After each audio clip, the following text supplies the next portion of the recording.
रामायण का वो कौन सा दृश्य है जो शायद सबसे ज्यादा याद किया जाता है?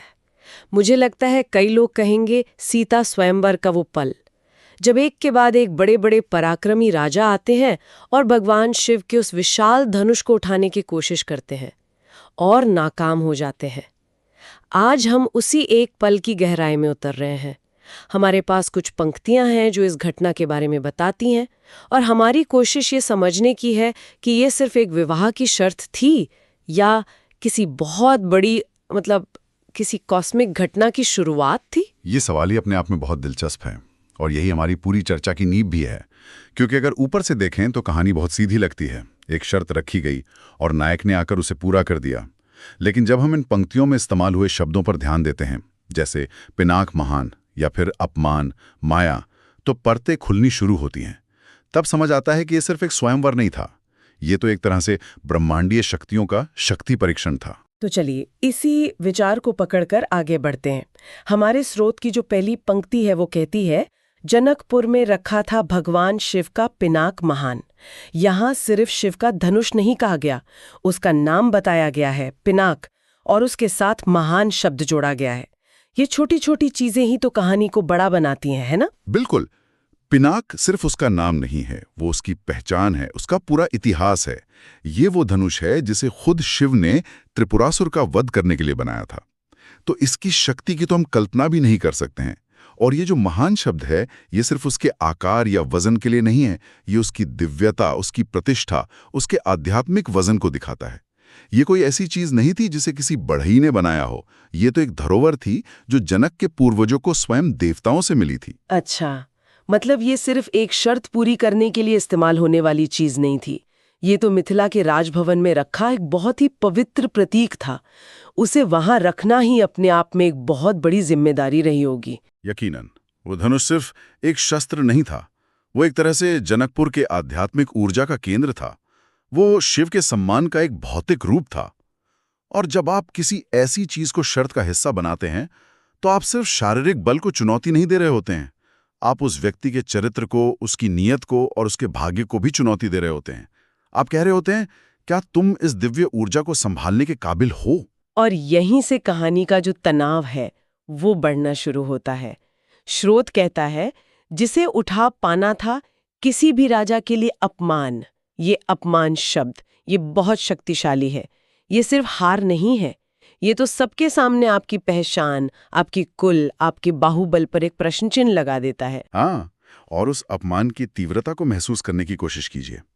उस सभा में कोई साधारण सैनिक तो थे नहीं। वहां उस समय के सबसे शक्तिशाली साम्राज्यों के राजा थे, राजकुमार थे, महान योद्धा थे।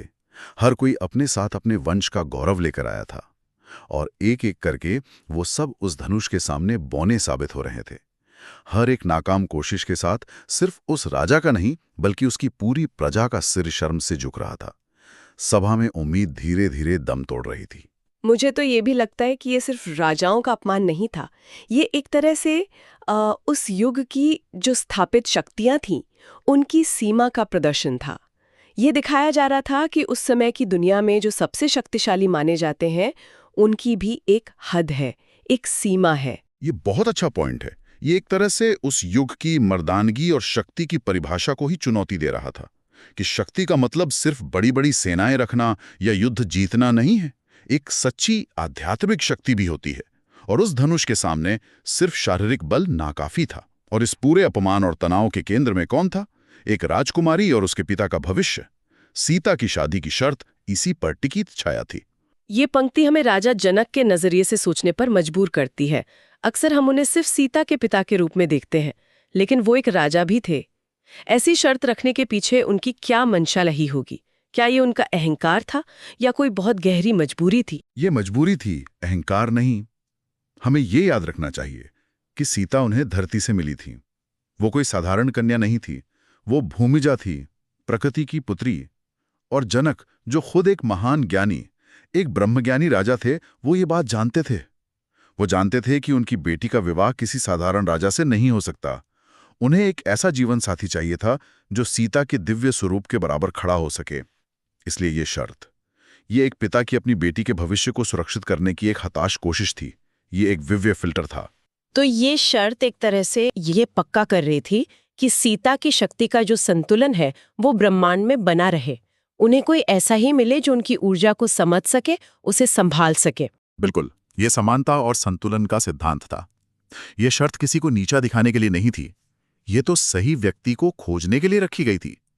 और ये खोज आसान नहीं थी, क्योंकि धनुष सिर्फ भारी नहीं था। स्रोत की अगली पंक्ति हमें इसके सबसे रहस्यमयी पहलू पर ले जाती है। सदियों पुराना वो धनुष जिसकी अपनी एक माया थी। अब ये माया शब्द क्या है? क्या इसका मतलब है कि धनुष में कोई जादू था? यही सवाल मेरे भी मन में आया। हम माया शब्द को अक्सर भ्रम या इल्यूजन के तौर पर समझते हैं, लेकिन यहाँ इसका मतलब कुछ और गहरा लगता है। ये सिर्फ वजन का मामला नहीं था, वरना कोई भीम जैसा बलशाली योद्धा तो उसे उठा ही लेता। यहाँ माया का अर्थ है कि उस धनुष की अपनी एक चेतना थी, एक दिव्य ऊर्जा थी जो भौतिक नियमों से बंधी नहीं थी। वो कोई निर्जीव वस्तु नहीं था। वो खुद तय कर रहा था कि उसे कौन छू सकता है और कौन नहीं। ये एक ऐसा ताला था जिसकी चाबी सिर्फ बल नहीं, बल्कि पुण्य, धर्म और नियति का मेल थी। आप उसे अपनी मर्जी से नहीं उठा सकते थे। वो आपको अनुमति देता, तब आप उसे उठा पाते। वाह, ये तो पूरी धारणा ही बदल देता है। तो मतलब जो राजा नाकाम हो रहे थे वो सिर्फ वजन की वजह से नहीं, बल्कि इसलिए नाकाम हो रहे थे क्योंकि धनुष उन्हें आध्यात्मिक रूप से रिजेक्ट कर रहा था। ठीक यही बात है, और इसी वजह से स्रोत कहता है, देवता भी जिसे हिला ना सकें। ये पंक्ति इस घटना को मानवीय स्तर से उठाकर सीधे ब्रह्मांडीय स्तर पर ले जाती है। देवता, जो खुद अपार शक्तियों के स्वामी हैं, वो भी उस धनुष के सामने विवश थे। अब सवाल उठता है, क्यों? क्या वो कमजोर थे? नहीं, शायद इसलिए क्योंकि उस धनुष को उठाना उनके भाग्य में, उनकी नियति में लिखा ही नहीं था। वो किसी और के लिए आरक्षित था। तो ये धनुष एक तरह से नियति का दरवाजा था जो सिर्फ सही व्यक्ति के लिए ही खुल सकता था। और ये सीधे तौर पर इस विचार से जुड़ता है कि वो था शिव का सम्मान। मतलब धनुष को छूने की कोशिश करना ही शिव के सम्मान को हाथ लगाने जैसा था, और असफल होना मतलब ये स्वीकार करना था कि आप उस सम्मान के योग्य नहीं हैं। उनका जो क्रोध था वो इसी बात से तो जुड़ा था।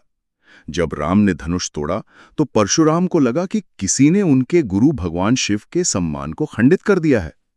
उन्हें यह समझने में समय लगा कि यह अपमान नहीं है, बल्कि सम्मान का हस्तांतरण है। एक युग की शक्ति दूसरे युग के अवतार को सौंपी जा रही थी। ये सब मिलकर एक बहुत ही जटिल और गहरी तस्वीर बना रहा है। ये किसी शादी का कार्यक्रम तो बिल्कुल नहीं लग रहा है, ये तो किसी बड़े युग परिवर्तन की प्रस्तावना लग रही है। बिल्कुल, और हर बड़े परिवर्तन से पहले एक लंबा इंतजार होता है। स्रोत की जो आखिरी पंक्तियां हैं वो हमें उस इंतजार के भावनात्मक पहलू पर ले जाती हैं, जिसकी प्रतीक्षा में बैठे थे मिथिला के राजा और जान यानी जानकी, सीता। हाँ, ये प्रतीक्षा कई स्तरों पर चल रही थी। एक तो सभा में मौजूद लोगों की प्रतीक्षा जो घंटों से एक चमत्कार का इंतजार कर रहे थे, फिर राजा जनक की प्रतीक्षा जो एक योग्य दामाद के लिए सालों से चिंतित थे, और सबसे महत्वपूर्ण सीता की अपनी प्रतीक्षा। सीता की प्रतीक्षा को समझना बहुत जरूरी है। वो कोई असहाय राजकुमारी नहीं थी जो किसी बचाने वाले का इंतजार कर रही हो। कुछ कथाओं में तो ये भी जिक्र आता है कि बचपन में खेलते खेलते उन्होंने उस धनुष को एक हाथ से उठा लिया था, तो उन्हें उस धनुष की शक्ति का और उसे उठाने के लिए जरूरी योग्यता का पूरा अंदाजा था। उनकी प्रतीक्षा एक पहचान की प्रतीक्षा थी। वो उस व्यक्ति का इंतजार कर रही थी जो उनके ही बराबर की आध्यात्मिक शक्ति रखता हो। और राजा जनक की मनोदशा की कल्पना कीजिए। एक तरफ अपनी बेटी के लिए सर्वश्रेष्ठ वर की इच्छा, दूसरी तरफ ये डर कि अगर कोई शर्त पूरी नहीं कर पाया तो क्या होगा, उनकी बेटी कहीं अविवाहित न रह जाए। एक पिता के मन में आशा और निराशा का कैसा तूफान चल रहा होगा। ये प्रतीक्षा उस पूरे राज्य की, मिथिला की प्रतीक्षा थी। हाँ, और जब सारी उम्मीदें खत्म हो जाती हैं, जब सभा में मौजूद हर योद्धा अपना सिर झुका लेता है, जब निराशा अपने चरम पर होती है, तब गुरु विश्वामित्र के कहने पर राम उठते हैं। ये जो नाटकीय क्षण है, यही इस घटना को महाकाव्य बनाता है। यह सिर्फ एक शर्त का पूरा होना नहीं है, ये एक राज्य की प्रार्थना का उत्तर है, एक पिता की चिंता का अंत है, और एक दिव्य आत्मा की प्रतीक्षा का फल है। तो अगर हम आज के इस पूरी बातचीत को समेटें तो हमने क्या समझा? शिव का धनुष पिनाक सिर्फ एक हथियार नहीं था, वो शिव के सम्मान का प्रतीक था। एक दिव्य माया वाली चेतना से युक्त एक कसौटी थी, एक ऐसी कसौटी जिसे देवता तक पार नहीं कर पाए। और ये सिर्फ एक विवाह की शर्त नहीं थी, बल्कि एक दिव्य फिल्टर था जिसे राजा जनक ने अपनी अलौकिक पुत्री के लिए बनाया था। ये राजा जनक और सीता की बरसों की प्रतीक्षा, उनकी आशाओं और उनकी प्रार्थनाओं का केंद्र बिंदु था। और अगर इसे और बड़े पैमाने पर देखें तो ये घटना सिर्फ राम और सीता के विवाह की नींव नहीं रखती। ये दुनिया के सामने राम के अवतार होने का पहला सार्वजनिक प्रमाण है। उस धनुष को उठाना और तोड़ना, ये इस बात की घोषणा थी कि धरती पे एक नई सुपर शक्ति का आगमन हो चुका है। एक ऐसी शक्ति जो स्थापित नियमों और पुरानी सत्ताओं को बदलने की क्षमता रखती है। धनुष का टूटना भविष्य में होने वाली घटनाओं जैसे रावण का संहार और धर्म की पुनर्स्थापना का एक संकेत था। ये एक शांतिपूर्ण लेकिन बहुत जोरदार ऐलान था। और यहीं पर मैं एक विचार छोड़ना चाहती हूँ जिस पर शायद हमारे श्रोता भी सोच सकते हैं। स्रोत और कहानी दोनों में ये साफ है कि शर्त धनुष को उठाकर उस पर प्रत्यंछा चढ़ाने की थी, उसे तोड़ने की बात तो कहीं नहीं थी। हाँ, ये एक बहुत ही महत्वपूर्ण नुआंस है। तो सवाल ये है कि अगर धनुष को उठा लेना ही दिव्यता का प्रमाण था और शर्त पूरी करने के लिए काफी था, तो राम द्वारा उसका टूट जाना क्या दर्शाता है? क्या ये सिर्फ एक हादसा था जो शक्ति के प्रदर्शन में हो गया, या इसका कोई गहरा सांकेतिक अर्थ था? क्या ये किसी पुराने युग के सम्मान का अंत और एक नए ज्यादा शक्तिशाली धर्म के युग की शुरुआत का संकेत था? धनुष का टूटना सिर्फ एक शर्त का पूरा होना था या एक क्रांति की पहली गूंज?